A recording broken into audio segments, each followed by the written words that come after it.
Welcome to Prema's மதுரம். இன்றைக்கி நம்ம கார்த்திகையோட special நெல் பொரி உருண்டை, அவல் பொரி உருண்டை எப்படி பண்ணுறதுன்னு பார்ப்போம். என்னென்ன இன்க்ரீடியன்ஸ் தேவைன்னு பார்க்கலாம்.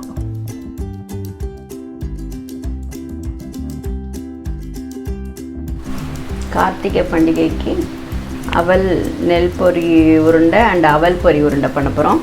இப்போ அவல் உருண்டைக்கு கடையிலேருந்து வாங்கிட்டு வந்த அவலை நல்லா சலிச்சுன்ட்டு நான் இது இந்த டம்ளரால் 6 டம்ளர் எடுத்துட்டுருக்கேன். ஸோ 6 டம்ளர், 3 டம்ளருக்கு 1 டம்ளர் வெல்லம். ஸோ இது 6 டம்ளர் இது எடுத்துட்டுருக்கேன். இது நல்லா கொஞ்சம் சூடு வர அளவுக்கு நல்லா கரக்கரன்னு இருக்கும். பட் இருந்தாலும் நம்ம பண்ண போகிறதுக்கு முன்னாடி நல்லா ஒரு ட்ரிப்பு சூடு பறக்க நல்லா தொட்டால் நல்லா சூடாக இருக்கணும். அதுமாரி பண்ணிட்டோன்னா நல்லா உருண்டை நல்லா கரன்னு இருக்கும். நான் அளந்துட்டேன் இல்லையா, 6 டம்ளர் அவல், அந்த இதுக்கு 2 டம்ளர் வெல்லம் எடுத்து வச்சுட்டுருக்கேன். இங்கே நம்ம பாகு வைக்க நல்லா சீவிட்டு வெல்லம் எடுத்து வச்சுட்டுருக்கேன். இதுக்கு அதே டம்ளரால் ஒரு 3/4 டம்ளர் தண்ணி விட்டு நல்லா கெட்டி பாகு வைக்க போகிறோம். இந்த பக்கம் நான் பாகும் வச்சுட்றேன் சைட் பை சைட்.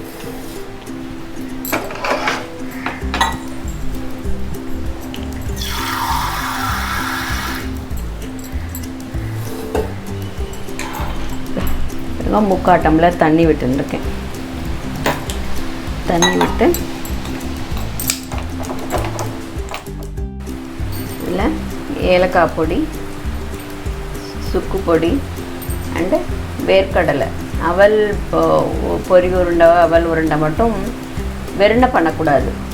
சுவாமிக்கு நைவேத்தியம். 2வது வெறுணை பண்ணக்கூடாதுங்கிறதுனால நம்ம அதுக்கு வேர்க்கடலை சேர்த்துக்கிறோம். நல்லா கொதிக்க ஆரம்பிக்கிறது. நல்லா திக்கு பாகு வேணும். இது நான் நல்லா சிலது கொதிக்க ஆரம்பிக்கிறப்ப நல்லா வெல்லம் கரைஞ்சிடுது இல்லையா, இப்போ வடிகட்டணுன்னா வடிகட்டி வச்சுக்கலாம். அழுக்கு போகிறதுக்கு நான் வடிகட்டி வச்சுட்டேன். இது நல்லா ஃபுல் திக்கு பாகு வேணும். புட்டுக்கு பண்ணுறப்பெல்லாம் திக்கு பாகு எடுத்தோம் இல்லையா, அந்த மாதிரி வேணும். நல்லா கொதிக்கிறது. பாகு ஆகிறதுக்கு டெஃபினட்டாக ஒரு 10 நிமிஷம் ஆகும். நல்லா கெட்டி பாகு. இங்கே நான் ஒரு டவரால் தண்ணி வச்சுருக்கேன். இந்த தண்ணியில் நம்ம நல்லா அப்படியே நுரைச்சுண்டு கொதிச்சு திக்காக கொதிச்சுன்னு வரும். அந்த ஸ்டேஜில் உங்களுக்கு காமிக்கிறேன். அப்போ நம்ம எடுத்து இந்த தண்ணியில் விட்டோன்னு வச்சுக்கோங்களேன், ஒரே இடத்துல இருந்துக்கும். அதை அப்படியே நம்ம கையால் எடுத்து கீழே இப்படி அடித்தோன்னா டங்குன்னு சத்தம் கேட்கும். அந்த பாகு தான் உங்களுக்கு கரெக்டு பதம்னு அர்த்தம். பாருங்கள், நல்ல வாசனையும் வரும். திக்காய் அப்படி நுரைச்சின்னு வருது பார்த்தீங்களா. இப்போ பாருங்கள், இதை எடுத்து நான் அப்படியே கொஞ்சம் இதில் விடுறேன். பாருங்கள், அப்படியே சேர்ந்தாப்பில் நிற்கிறது பார்த்தீங்களா. பாருங்கள், நமக்கு கைக்கு நல்லா எடுக்கிறதுக்கும் வரும். நல்லா கையில் எடுத்து நல்லா அப்படி உருட்டவும் வரும். உருட்டினதை இதில் டொங்குன்னு சத்தம் கேட்குறது இல்லையா, இந்த ஸ்டேஜில் நம்ம அடுப்பை ஆஃப் பண்ணிவிட்டு இப்போ நல்லா 1/2 ஸ்பூன் அளவுக்கு ஏலக்காய் அப்படி போட்டேன். நல்லா சுக்கு பொடியும் நல்லா ஒரு 3/4 ஸ்பூன் அளவுக்கு போட்டுக்கிறேன். நல்லா இதோட கலந்துன்ட்டு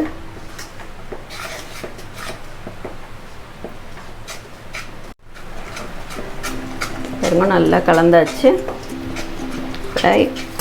நம்ம பொரி இங்கே அவல் நல்லா சூடு பண்ணி வச்சுருக்கோம். இந்த அவலை கரண்டியால் எடுத்து அந்த பொழியில் விடணுமே வழிய இந்த பாகுலேயே நம்ம எடுத்து விட்டுவிடக்கூடாது. பாருங்க, இந்த பாகை கொஞ்சம் கொஞ்சமாக எடுத்து இங்கே அவல் வச்சுருக்கோம் இல்லையா, அதில் விடணும்.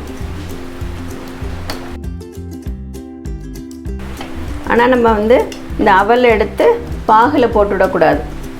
இதில் போட்டு அப்படியே கொஞ்சம் கொஞ்சமாக பாருங்க, இதில் எல்லாத்தையுமா போட்டு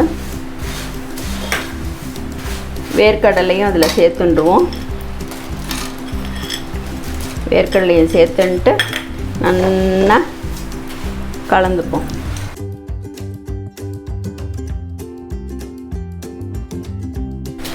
எல்லாம் மொத்த பாக்கும் விட்டுட்டேன். நல்லா எல்லாமா கலந்துப்போம்.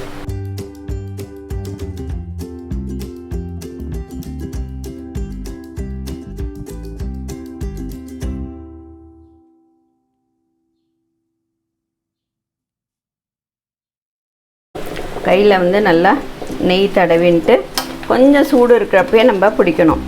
எங்கள் இடத்துல வந்து பருப்பு தேங்காய் மாதிரி பிடிக்கிற வழக்கம்.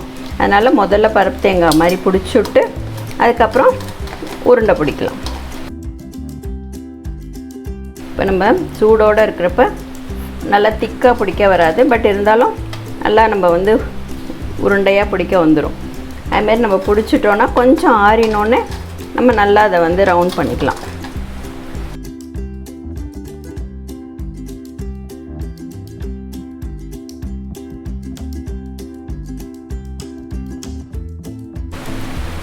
அவல் பொரி உருண்டை ரெடி ஆகிடுத்து.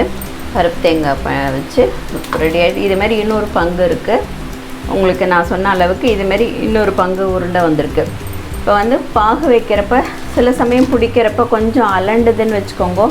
நமக்கு வந்து பாகு வெள்ளத்துலேயே ஒரு கடையில் ரொம்ப நல்லா இருக்கும், ஒரு கடையில் கொஞ்சம் இதாக இருக்கும் இல்லையா? அப்படி இருக்கப்போ கொஞ்சம் வேணால் துளியோண்டு வெல்லம் ஆட் பண்ணிட்டு நீங்கள் வந்து பாகோட கலந்துன்ட்டேல்னு வச்சுக்கோங்களோ. அந்த இதோட கலந்துன்ட்டேல்னா கலந்து பிடிச்சேன்னா ரொம்ப நல்லா பிடிக்க வந்துடும். இப்போ நெல் பொரி உருண்டை பண்ண போகிறோம். இதுக்கு வந்து 8 டம்ளர் அது அளவு எடுத்துட்டுருக்கேன். இதுக்கு வந்து அதுக்கு வந்து நம்ம 3க்கு 1 வச்சோம் வெல்லம். இதுக்கு 4க்கு 1 வைக்கணும் வெல்லம். இது வந்து நெல் பொரி உருண்டைக்கு கொஞ்சம் சூடு காட்டுறதுக்காக வறுத்துட்டுருக்கேன். இது அதுக்கு அவல் பொரி உருண்டைக்கு நம்ம வந்து 3க்கு வந்து ஒரு அழகு எவ்வளோ எண்ணெய் இதில் அளந்துனோமோ அது 3 அளவு அவல்னால் ஒரு அளவு வெல்லம் எடுத்துட்டோம். இதுக்கு வந்து இது ரொம்ப வெயிட்லெஸ்ஸாக இருக்குது பாருங்க. அதனால் இதுக்கு வந்து 4 டம்ளர் எடுத்துக்கிறோன்னா 1.25 டம்ளர் வெல்லம் எடுத்துட்டுருக்கேன்.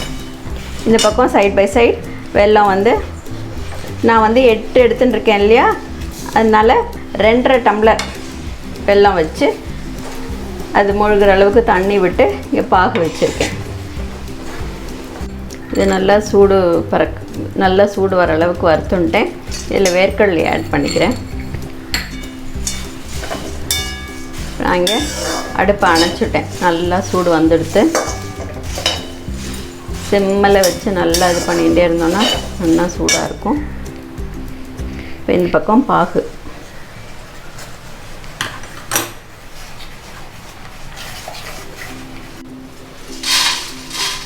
நான் ஒரு எண்ணத்தில் அதை மாற்றிக்கிறேன். ஏன்னா நம்ம அதே எண்ணத்தோடு வைக்கிறப்ப இது ரொம்ப சாஃப்டாலையோ அடி பிடிச்சிடும்.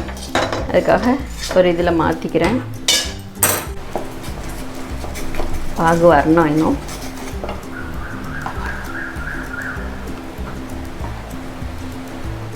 அரை ஸ்பூன் அளவுக்கு ஏலக்காய் பொடி போடுறேன். அரை ஸ்பூன் அளவுக்கு சுக்கு பொடி போடுறேன்.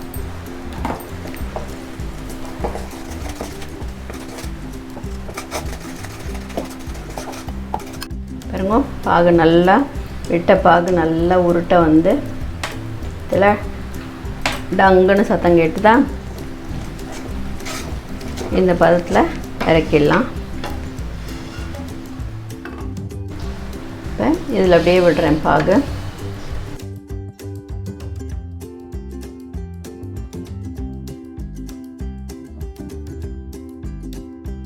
நம்ம சூட்டோடு பிடிக்கிறப்ப இதுமாரி தான் அலண்டு போகும்.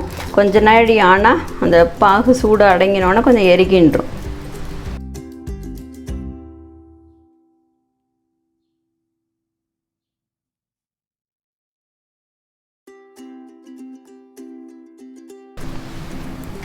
கொஞ்சம் கேப் விட்டு வைங்க. ஏன்னா நல்லா சூடாக இருக்கிறதுனால அலண்டுக்கும். கொஞ்சம் தானே கொஞ்சம் ஆறினோன்னே